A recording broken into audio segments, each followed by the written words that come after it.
आज भी सबसे बड़ा सवाल यह बना हुआ है कि नागा बाबा इतने रहस्यमय क्यों होते हैं और भारत के विशेष त्योहारों में ही क्यों दिखाई देते हैं। आखिर आम दिनों में जो नागा बाबा नहीं दिखाई देते हैं वह कुंभ में कहां से चले आते हैं। आखिर नागा बाबाओं की जिंदगी इतनी रहस्यमय क्यों होती है।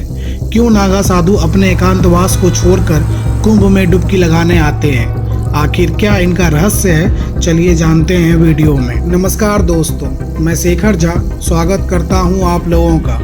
नागा साधु भारतीय सनातन धर्म के अद्वितीय और रहस्यमय सन्यासी हैं जो विशेष रूप से कुंभ मेले के दौरान अपने दर्शन और अनोखे अंदाज में आकर्षण का केंद्र बनते हैं। लेकिन यह सवाल अक्सर लोगों के मन में आता है कि ये नागा साधु आखिर कुंभ में कहां से आते हैं। आप लोगों को बता दूं, कुंभ मेले में हर वो व्यक्ति उपस्थित होने की कोशिश करता है जो धार्मिक लाभ पाना चाहता है। वैसे भी कुंभ का आयोजन 12 साल पर होता है। कुंभ के दौरान नागा साधु जो सनातन धर्म की एक विशिष्ट और अत्यंत तपस्वी परंपरा का हिस्सा हैं, बड़ी संख्या में उपस्थित होते हैं। वे कुंभ के प्रमुख आकर्षण और आध्यात्मिक आयोजन का केंद्र होते हैं।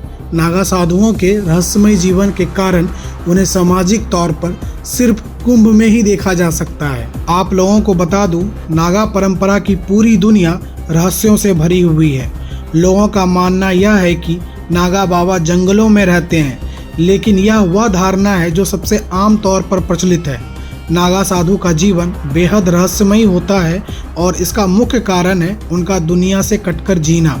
वे सारे भौतिक सुख छोड़कर एकांत में अपना जीवन जीते हैं, लेकिन जब भी महाकुंभ या कुंभ का आयोजन होता है, ये साधु अपना एकांतवास छोड़कर उसमें डुबकी लगाने अवश्य आते हैं। पर लाखों की तादाद में आए ये साधु आखिर कहाँ से आते हैं और कहाँ चले जाते हैं, यह हमेशा रहस्यों से भरा है।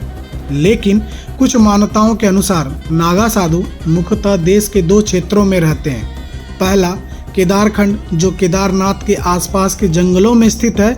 यह क्षेत्र उत्तराखंड के गढ़वाल इलाके में आता है। दूसरा क्षेत्र नर्मदा नदी के किनारे फैले जंगल हैं, जिन्हें नर्मदा खंड कहा जाता है। ये जंगल मुख्यतः महाराष्ट्र, गुजरात और मध्य प्रदेश में फैले हुए हैं। आप लोगों को बता दूं, नागाओं का इतिहास सनातन धर्म के वर्तमान स्वरूप की नींव आदि गुरु शंकराचार्य ने रखी थी।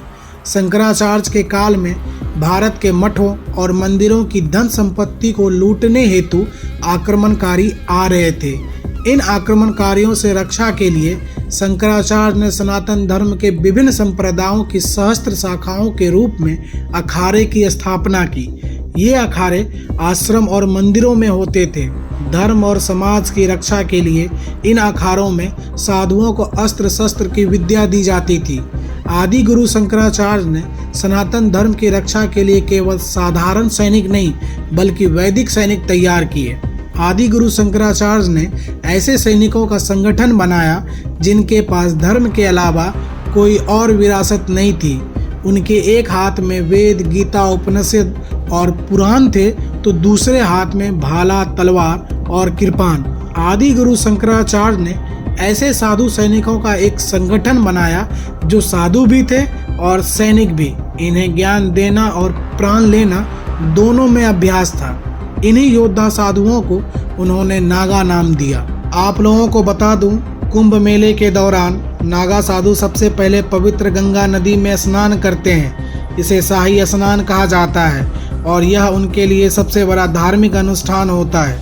उनका कुंभ में प्रवेश एक भव्य आयोजन होता है और गाजे बाजे के साथ मंत्रोच्चारण करते हुए वे अपने ध्वज और परंपरागत हथियारों के साथ संगम की ओर बढ़ते हैं। आप लोगों को बता दूं, उनके स्नान का दृश्य किसी चमत्कार से कम नहीं होता। वह अपने शरीर पर भस्म लगाते हैं जिसे पवित्र माना जाता है। यह भस्म उनके शिव भक्ति और सांसारिक चीज़ों से मुक्त होने का प्रतीक है।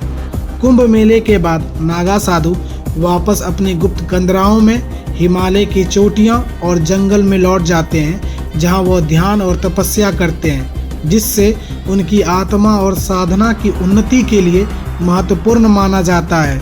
वे सार्वजनिक रूप से तभी बाहर आते हैं जब कुंभ मेला या अन्य धार्मिक आयोजन होते हैं। कुंभ मेले में नागा साधु स्नान, साधना और समाज बीच धर्म और आध्यात्मिक का प्रचार करते हैं। नागा साधुओं का कुंभ में आना अपना धार्मिक परंपरा का हिस्सा है और इसे आध्यात्मिक ऊर्जा का प्रसार माना जाता है।